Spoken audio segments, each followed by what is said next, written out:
아들들아 이제 내게 들으라. 내 도를 지키는 자가 복이 있느니라.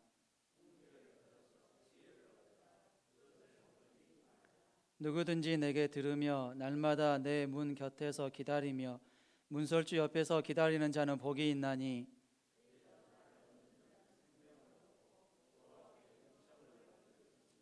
함께 읽습니다. 그러나 나를 잃는 자는 자기의 영혼을 해하는 자라. 나를 미워하는 자는 사망을 사랑하느니라. 아멘.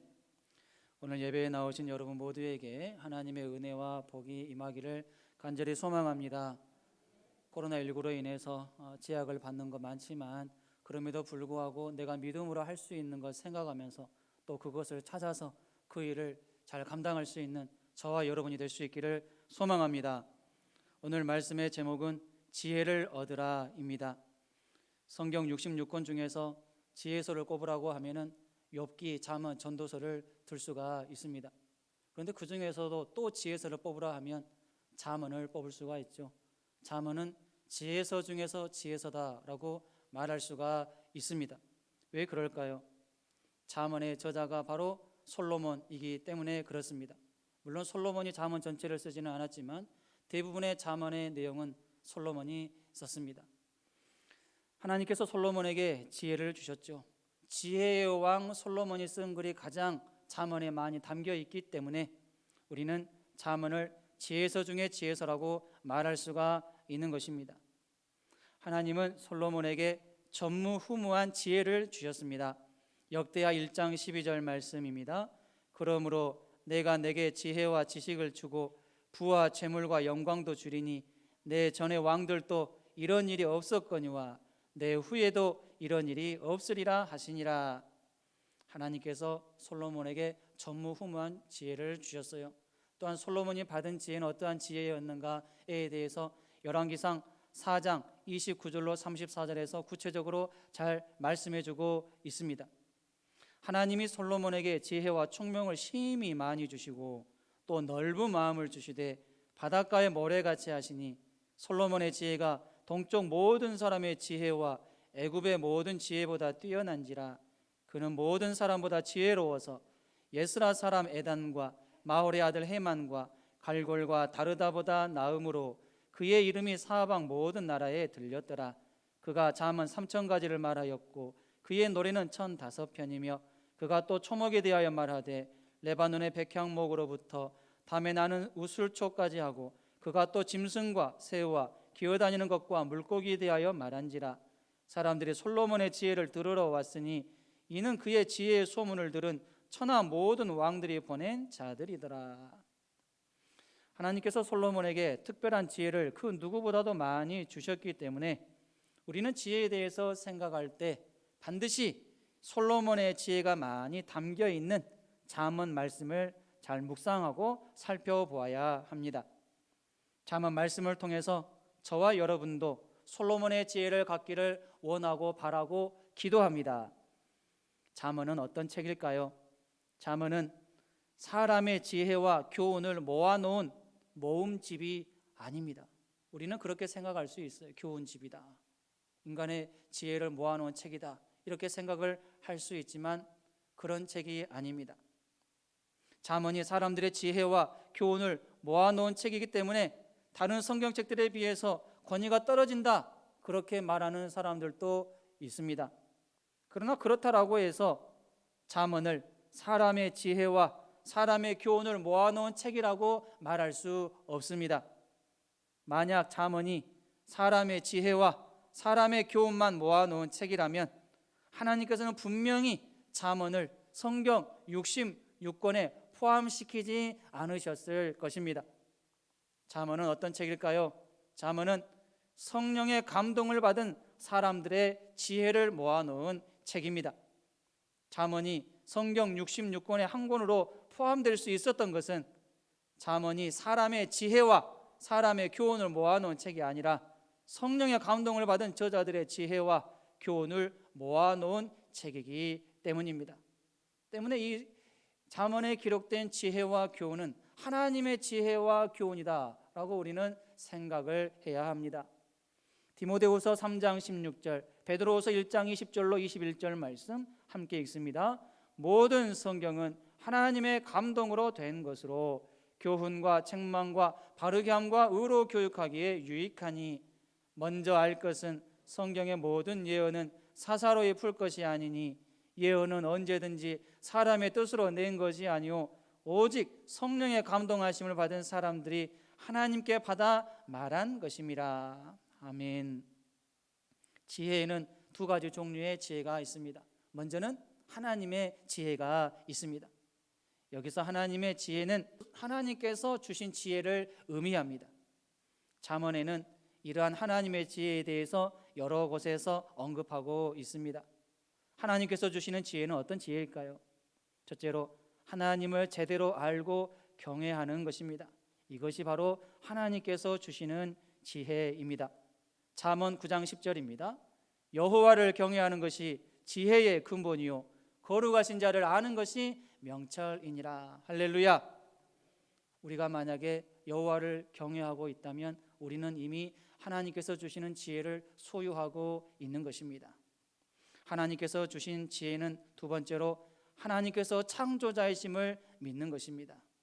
여러분, 하나님께서 우리의 창조자가 되시는 것을 믿으십니까? 과연 하나님께서 우리의 창조자가 되어 주셨습니다. 온 우주와 모든 인간의 창조자이십니다. 하나님의 지혜는 무에서 유를 창조하는 지혜입니다. 하나님의 지혜는 전지전능한 지혜입니다. 하나님의 지혜의 절정은 인간의 창조에서 확연하게 나타납니다. 하나님께서 인간을 어떻게 만드셨습니까? 하나님의 형상을 따라 인간을 만드셨습니다. 신묘막측하게 지었습니다. 인간 중심으로 우주를 창조하셨고 인간 중심으로 자연 만물을 조성하셨습니다. 하나님의 지혜가 우리의 모습 속에 다 담겨져 있습니다. 여러분, 하나님의 지혜를 우리가 소유하게 될 때 하나님께서 창조자이심을 믿게 되고 또 무에서 유를 창조하시는 그 하나님을 믿게 될 때에 과연 우리의 삶 속에 이러한 무에서 유가 창조되는 이러한 역사도 나타나게 될 줄로 믿습니다. 내 힘으로 할 수 없는 일 하나님께서 해주심으로 말미암아 전지전능한 그 하나님의 역사 또한 경험하게 될 것입니다. 우리 모두에게 이러한 하나님의 지혜로 풍성해질 수 있기를 소망합니다.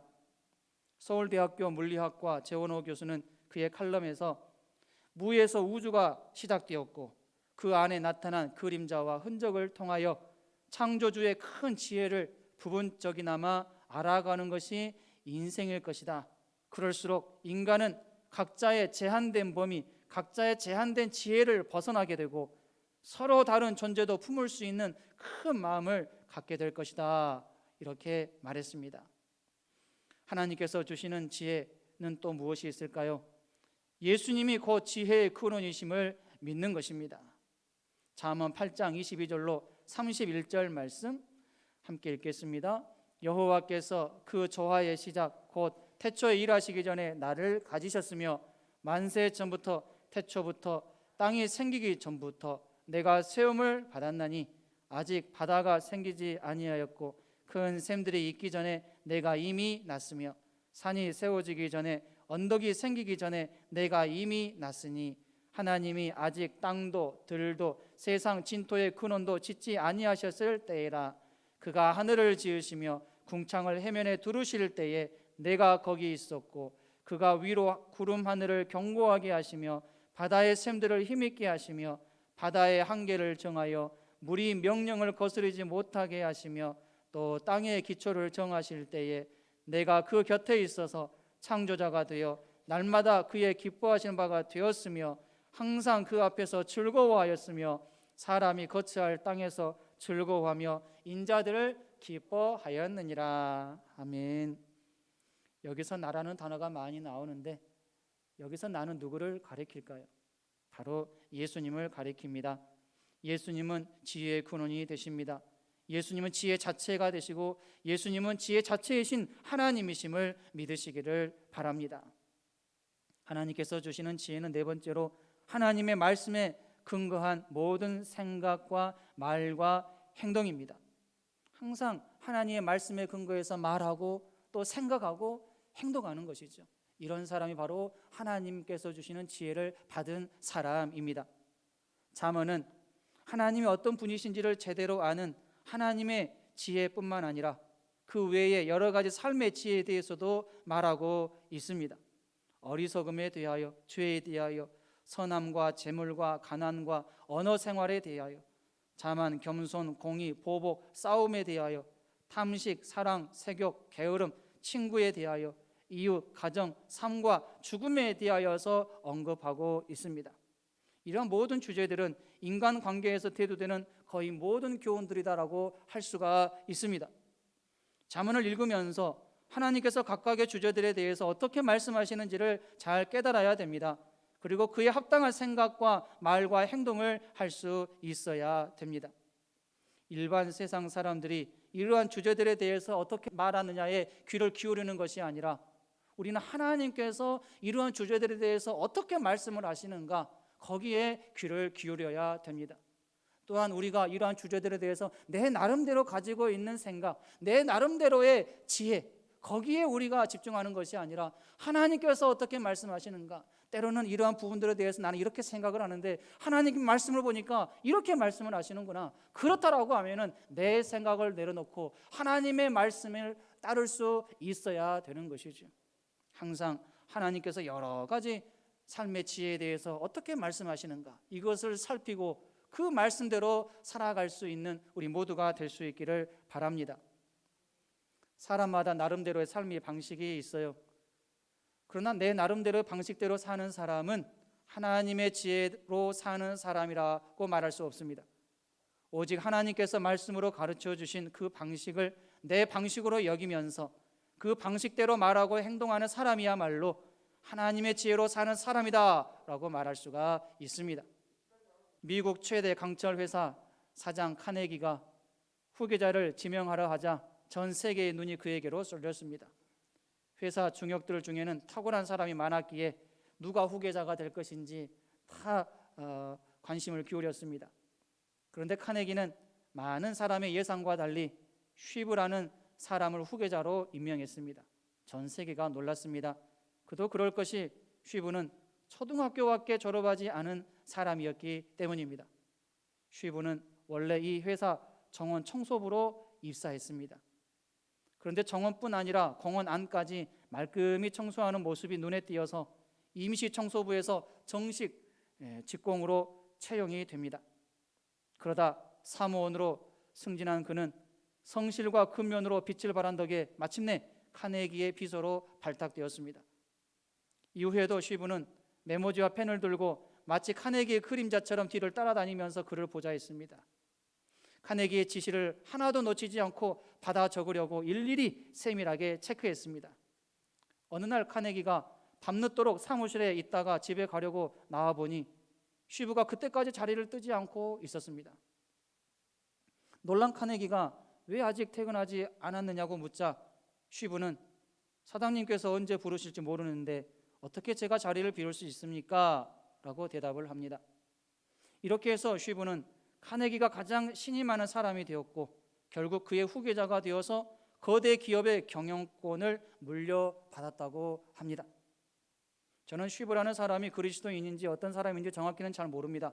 하지만 제가 이 예화를 읽으면서 생각한 것은 우리가 하나님 앞에서 쉬브라는 사람처럼 항상 자신의 삶의 방식을 주장하기보다 자기가 섬겨야 할 분이 누구인지를 잘 알고 그분이 언제 어디에서 나를 부르실지 어떤 말씀을 하실지 항상 그분의 말씀에 포커스를 맞추고 겸손히 대기하는 삶을 사는 것이야말로 지혜로운 사람의 자세겠구나, 그것을 생각하게 되었습니다.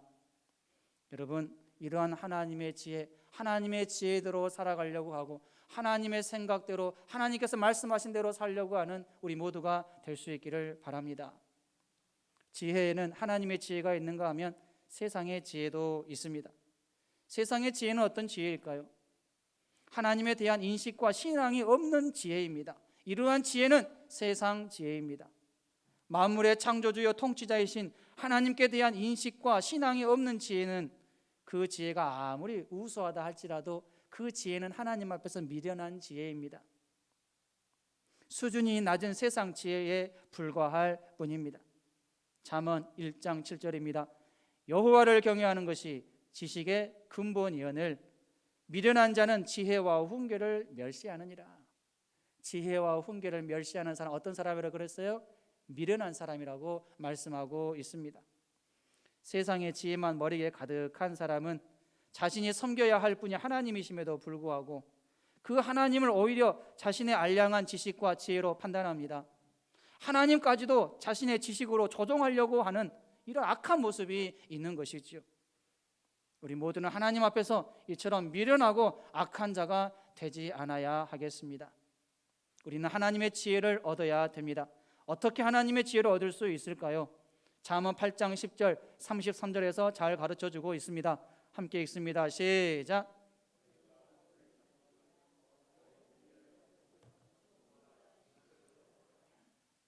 훈계를 들어서 지혜를 얻으라. 그것을 버리지 말라. 아멘. 은이나 금보다도 하나님께로부터 훈계받는 것을 더 원해야 합니다. 훈계를 잘 듣고 거부하지 않아야 합니다. 바리새인과 서기관들은 예수님께로부터 훈계를 받을 때 자세가 잘못되었어요. 어떻게 그 훈계를 받았습니까? 듣기는 들었어요. 그런데 또 귀를 막았습니다. 거부했습니다. 예수님을 공격했어요. 결국 어떻게 되었습니까? 멸망의 아들들이 되었죠. 독사의 자식들로 그렇게 예수님께서 불렀습니다. 훈계를 우리는 잘 듣고 거부하지 않아야 되는데 왜 많은 사람들이 훈계 듣기를 싫어하고 거부하는 것일까요? 일단 훈계는 잔소리처럼 여겨지기 때문입니다. 내 방식에 태클을 거는 것처럼 여겨지기 때문이죠. 훈계는 보통 칭찬보다는 조언과 책망, 경고일 경우가 많습니다. 훈계는 왠지 나를 책망하는 것 같고 나를 강압적으로 가르치려고 하는 것처럼 여겨집니다. 사실 어제 저녁에도 제가 저의 아들 승훈이에게 훈계를 했어요. 훈계를 했는데 사실 훈계하는 저도 마음은 좋지는 않죠. 물론 본인도 훈계를 받으니까 좋지는 않았겠지만 그래도 우리가 어떻습니까? 훈계를 받을 때 그 훈계를 잘 받으면 그 훈계는 결국 나에게 지혜를 얻게 한다라는 사실을 믿으시기를 바랍니다. 훈계는 곧 하나님의 말씀입니다. 훈계로서의 하나님의 말씀은 주로 무엇 해라, 무엇 하지 말아라 이 두 가지로 이루어져 있는 것을 보게 됩니다. 항상 명령형이에요. 하나님께서는 명령을 하십니다. 이렇게 해라, 또 이렇게 하지 말아라. 하나님 사전에는 중간이 없어요. 이렇게 해도 되고 안 해도 된다. 하나님께서는 그렇게 두리뭉술하게 말씀하시지 않더라고요. 하나님께서는 확실하게 말씀하십니다. 명료하게 말씀을 하십니다. 훈계가 명령형이기 때문에 부담이 되는 것은 사실입니다. 하지만 하나님께서는 얼마든지 우리에게 명령하실 수 있는 분이심을 받아들여야 합니다. 하나님은 우리의 창조자이시고 우리는 피조물이기 때문이죠. 이 사실을 확실하게 알고 믿는 지혜가 있는 사람은 아무리 명령조의 훈계를 할지라도 이 훈계가 하나님께서 하신 훈계이기 때문에 내가 받아들여야 되겠다. 기쁜 마음으로, 감사하는 마음으로 나의 유익을 위해서 하나님께서 훈계하시는 것이다 라고 생각하고 그 말씀대로 실천하며 살게 될 줄로 믿습니다. 목회자가 하나님의 말씀을 근거로 하지 않고 어떠한 훈계를 한다면 여러분은 굳이 그 말씀을 듣지 않으셔도 됩니다. 하지만 목회자가 하나님의 말씀을 근거로 어떤 훈계를 한다면 여러분은 하나님의 말씀을 대하듯이 그 훈계를 잘 대하실 수 있기를 바랍니다. 하나님의 지혜를 얻기 위해서는 간절한 마음과 열정이 있어야 됩니다. 사모하는 마음이 있어야 된다는 거죠. 잠언 8장 17절 34절 말씀입니다. 나를 사랑하는 자들이 나의 사랑을 입으며 나를 간절히 찾는 자가 나를 만날 것이니라. 누구든지 내게 들으며 날마다 내 문 곁에서 기다리며 문설주 옆에서 기다리는 자는 복이 있나니. 지혜는 열심히 구해야 됩니다. 또 사모해야 됩니다. 날마다 구해야 됩니다. 간절히 구해야 됩니다. 한 번, 두 번 구하다가 포기해서는 안 됩니다. 포기해서 될 것은 아무것도 없습니다. 무엇이든지 얻기 위해서는 간절한 마음이 있어야 하고 열정이 있어야 합니다.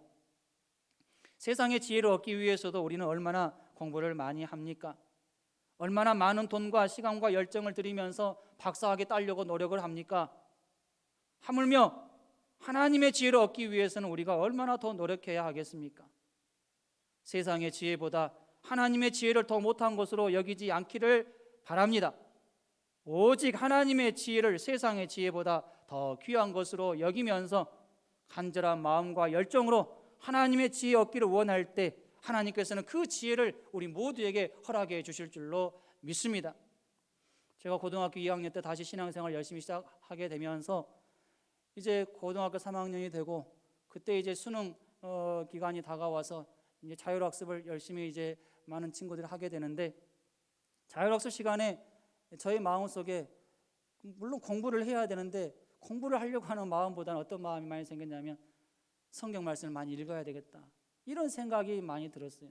신학교를 가야 되겠다 그런 생각이 들었고, 아니 신학교를 가려면 그래도 성경을 많이 알아야 되는데 성경을 많이 읽어야 되겠다 그 생각을 하게 된 거죠. 그래서 성경을 열심히 읽었어요. 그중에서 잠언 말씀을 열심히 읽었어요. 그때 당시 제 생각에는 잠언 말씀을 많이 읽으면 하나님께 나에게 지혜를 많이 주시겠지, 이 생각을 가지고 잠언 말씀 열심히 읽었습니다. 그랬더니 친구들이 옆에서 보면서 이상한 눈초리로 쳐다보더라고요. 아니 지금 수능이 다가오는데 공부해야 되는데 지금 성경만 보고 있으니까 이상하게 생각을 하더라고요. 그런데 그때 저의 마음속에서는 정말로 하나님께서 강한 마음을 주셨어요. 성경 말씀 열심히 읽게끔 역사하셨습니다. 성경을 많이 보았습니다. 어떻게 되었을까요? 성적이 좋아졌을까요? 안 좋아졌을까요? 성적이 안 좋아졌어요. 학교 성적은 안 좋아지고, 그러나 하나님을 아는 그 지혜는 점점 좋아졌습니다. 후회하지 않습니다. 좋은 대학은 가지 못했지만, 광주에는 뭐 학교 다니고 또 신학교 가고 그렇게 했지만, 그래도 그때 제가 성경을 열심히 읽었던 것에 대해서 한 번도 후회하지 않습니다. 하나님께서 저에게 그러한 마음을 주셔서 비록 공부 성적이 좀 떨어져서 집에서는 야단을 맞고 교회 다니지 못하게 막 핍박하기도 하고 했지만, 그럼에도 불구하고 하나님을 아는 지식은 점점 좋아졌기 때문에 얼마나 감사한지 몰라요. 그때 그 시간이 없었다라고 하면 제가 목회자가 될 수 없었다라고 생각을 합니다. 여러분, 세상 지혜 물론 필요하죠. 그렇지만 하나님의 지혜는 더욱더 필요하고 우리에게 너무나도 중요한 지식이다라는 사실을 믿으시기를 바랍니다. 하나님의 지혜를 얻은 자의 결과는 어떠할까요? 잠언 8장 35절입니다. 대저 나를 얻는 자는 생명을 얻고 여호와께 은총을 얻을 것임이니라. 생명을 얻는다라고 말씀을 하고 있습니다. 생명은 영생과 참 평안을 가리킵니다.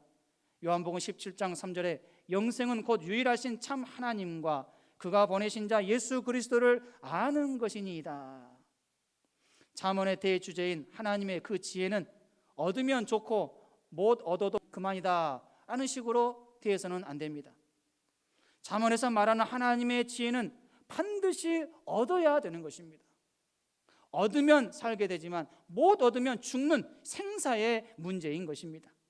이것은 육신의 생사뿐만 아니라 영혼의 생사와 관련된 것이므로 인생 최대의 참으로 중요한 문제입니다. 따라서 우리는 기필코 이 지혜를 얻어야 합니다.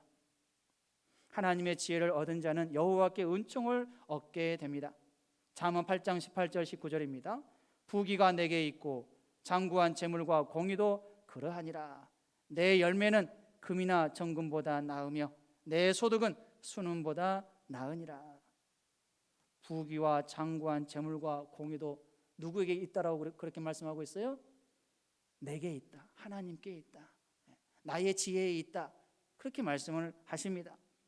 하나님께 지혜를 구해서 지혜를 얻었던 솔로몬에게 하나님께서는 보너스로 부와 재물과 영광도 주셨어요. 그것을 구하지 않았습니다. 하나님 저에게 부와 재물 주세요. 영광을 주세요. 많은 사람들에게 인정받게 해주세요. 기도하지 않았어요. 구하지 않았는데 하나님께서 이러한 것을 주셨습니다.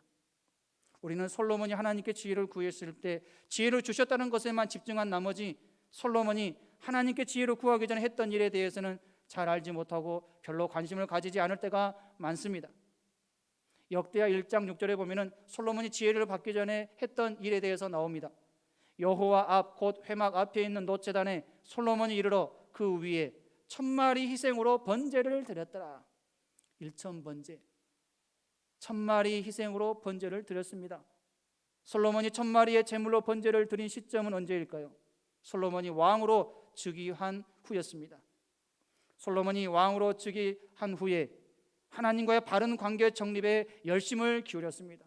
다른 해야 될 일도 많이 있었지만 빼놓지 않고 했던 것, 하나님과의 관계 확립, 하나님과의 바른 관계 정립하는 것, 이것이었습니다. 여기에 열심을 기울였습니다. 하나님께서 보신 것은 무엇이었을까요? 1천마리의 재물이었을까요? 아닙니다. 하나님과의 바른 관계를 갖고자 하는 솔로몬의 마음과 열심이었습니다. 이러한 솔로몬의 마음과 열심을 보시고 하나님께서는 솔로몬에게 세상 지혜보다 훨씬 뛰어난 하나님의 지혜로 충만하게 하셨고 부와 재물과 영광도 주신 것을 믿으시기를 바랍니다. 하나님의 지혜를 얻게 되면 이러한 은혜와 복을 받게 되지만 하나님의 지혜를 얻지 못한 자의 결과는 어떠할까요? 잠언 8장 36절입니다. 그러나 나를 잃는 자는 자기의 영혼을 해하는 자라 나를 미워하는 자는 사망을 사랑하느니라. 나를 잃는 자는 어떤 사람을 의미할까요? 하나님의 지혜의 가치를 무시하고 버리고 지키지 않는 사람을 말합니다. 솔로몬은 하나님의 지혜를 받았어요. 전무후무한 하나님의 지혜를 받았어요. 하지만 솔로몬은 하나님의 지혜를 계속 지키지 못하고 간직하지 못했습니다. 간직하는 데 있어서 실패했습니다. 간직하는 데에도 많은 노력이 필요합니다. 그런데 솔로몬은 잘 간직하지 못했습니다. 선줄로 생각하는 자는 넘어질까를 조심하라 말씀하셨습니다. 여러분, 우리의 신앙생활도 잘 간직해야 됩니다. 간직하기 위해서 노력해야 됩니다. 하나님을 아는 지혜가 점점 많아져야지 하나님을 아는 지혜가 점점 없어져서는 안 된다라는 것이죠. 잘 간직하기 위해서 노력해야 됩니다. 솔로몬 안에 있었던 하나님의 지혜는 점차 세상 지혜로 밀려나게 되었습니다. 솔로몬은 눈에 보이는 병거와 마병을 애굽에서부터 모으는데 급급했습니다. 병거와 마병을 얻기 위해서 정략 결혼을 했습니다. 나름대로 목적이 있었어요. 솔로몬이 애굽의 그 왕비와 결혼한 데는 이유가 있었습니다. 정략 결혼이었습니다. 애굽에 있는 좋은 것을 쉽게 얻기 위해서 그러한 계획하에 정략 결혼을 했던 것입니다. 병거와 마병을 모을 뿐만 아니라 자기가 애굽에서 조금 더 저렴한 가격으로 가져왔던 병거와 마병을 다른 나라에는 조금 더 비싼 값으로 팔았습니다. 그러면서 많은 이득을 취했습니다. 하지만 이러한 모습은 하나님의 지혜를 받은 자답지 않은 모습이었습니다. 왜냐하면 하나님은 이미 신명기에서 병거와 마병을 모으지 말 것을 경고하셨기 때문입니다. 신명기 17장 16절 17절 말씀 함께 읽겠습니다. 시작.